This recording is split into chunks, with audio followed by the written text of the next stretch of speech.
You ever wonder if the universe is just trolling us?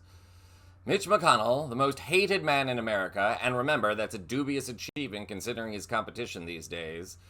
Senator Mitch McConnell just injured himself yet again in front of the whole Senate. The trolling bit? People on both sides of the aisle have hoped and prayed that Mitch McConnell would retire, or in some cases, drop dead. And it seems like the universe just keeps teasing us. Why call Mitch McConnell the most hated man in America? Because nobody likes him. This is the man who, after all, stole a Supreme Court seat from Barack Obama. He made it his life's mission to make hundreds of thousands of Americans lose their health care by repealing the Affordable Care Act. And he used Senate procedural levers to block programs and aid that the American people badly need. That includes veterans' benefits. No wonder even his close allies loathe the man. It makes his latest slip-up, excuse the phrasing, all the more frustrating. So, in recent years, actually even longer than that, McConnell's physical and mental health have become the subject of extensive scrutiny. We say it's been a long time because this kind of discussion has gone on for more than a decade. In 2014, for example, he sparked alarm when he fell during a campaign event. Here's a recap.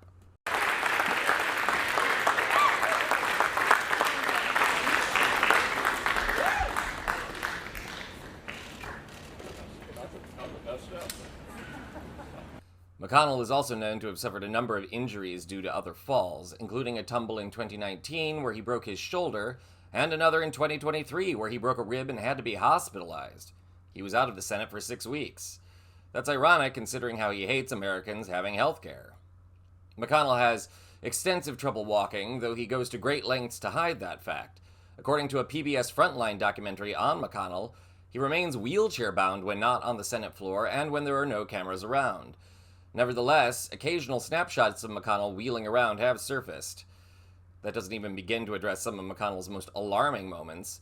In 2023, for example, he froze up and became unresponsive during a press conference. Remember this? Bipartisan cooperation and a string of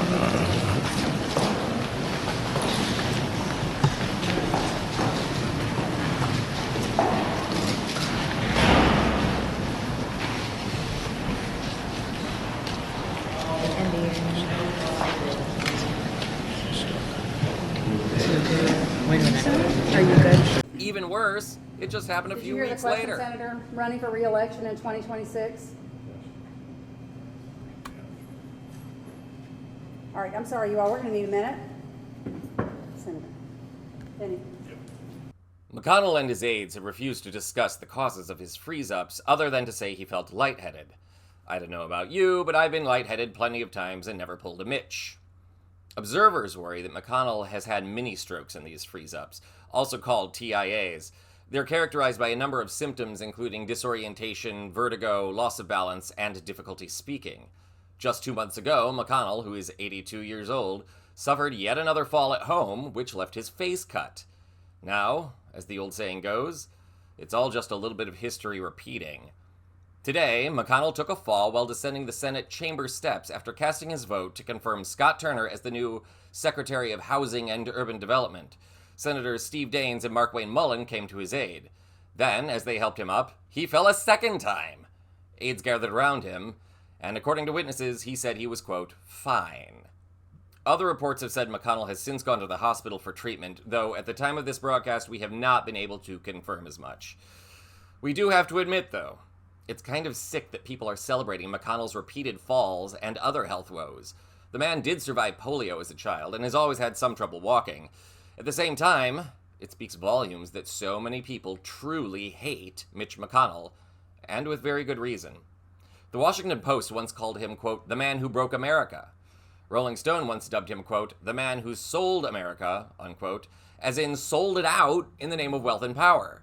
McConnell is one of the biggest enablers of Donald Trump.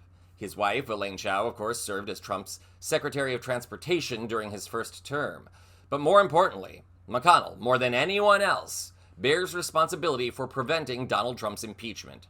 McConnell ran for his life on January 6, 2021, during the Capitol insurrection. That night, he denounced the attack.